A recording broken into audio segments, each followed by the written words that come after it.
Youngsters തന്നെയാണ് hair follow ആയിട്ട് ഏറ്റവും കൂടുതൽ ക്ലിനിക്കിൽ വരാറുള്ളത്. ഇവരുടെ ഒരു മെയിൻ പ്രധാന പ്രശ്നം എന്ന് വെച്ചാൽ ഒരു കാറ്റഗറി ഓഫ് പീപ്പിള് ഹെൽത്തിൻ്റെ മുകളിൽ നന്നായിട്ട് കോൺഷ്യസ് ആയിരിക്കും. അതുകൊണ്ട് തന്നെ അവർ വെയിറ്റ് ഒക്കെ മാനേജ് ചെയ്യാൻ വേണ്ടിയിട്ട് സോഷ്യൽ മീഡിയയിലൊക്കെ നോക്കിയിട്ട് ഡയറ്റ് ഫോളോ ചെയ്യും. അങ്ങനെ ചെയ്യുമ്പോൾ ടോട്ടലി പ്രോട്ടീൻ്റെ മുകളിൽ ഡിപ്പെൻഡ് ചെയ്യുകയും കാർബോഹൈഡ്രേറ്റിനൊക്കെ കംപ്ലീറ്റ്ലി കട്ട് ഡൗൺ ചെയ്യുകയും ചെയ്യുന്ന ആൾക്കാരുണ്ട്. അതുപോലെ നമ്മുടെ മൈക്രോ ന്യൂട്രിയൻസിൻ്റെ ആവശ്യങ്ങൾ നിറവേറാൻ പാകത്തിൽ വെജിറ്റബിൾസ് ഒന്നും കഴിക്കുകയില്ല. ഇങ്ങനെ അൺഹെൽത്തി ഡയറ്റ് ഫോളോ ചെയ്യുന്നത് ഒരു പ്രധാന പ്രശ്നമാണ് ഹെയർ ഫോൾ ഉണ്ടാവുന്നതിനായിട്ട്.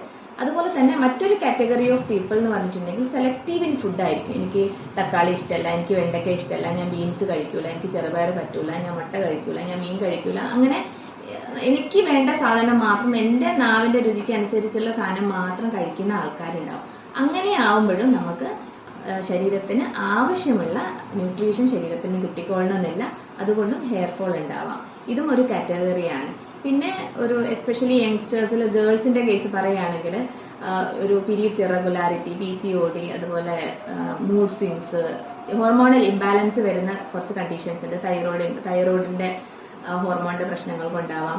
ഒബീസിറ്റി, ഇപ്പോൾ നമ്മൾ ഭക്ഷണം കഴിക്കുന്ന അതിനനുസരിച്ച് എക്സസൈസ് ഒന്നും ചെയ്യാത്ത ആൾക്കാരിലാണെങ്കിൽ നമുക്ക് വെയിറ്റ് ഒക്കെ കൂടിയിട്ട് പിന്നീട് അത് ഒരു ഹോർമോൺ ഇംബാലൻസിലേക്കൊക്കെ മാറുകയും അതുകൊണ്ട് ഉണ്ടാവുന്ന ഹെയർ ഫോളും ഹെയർ ലോസും കണ്ടുവരാം.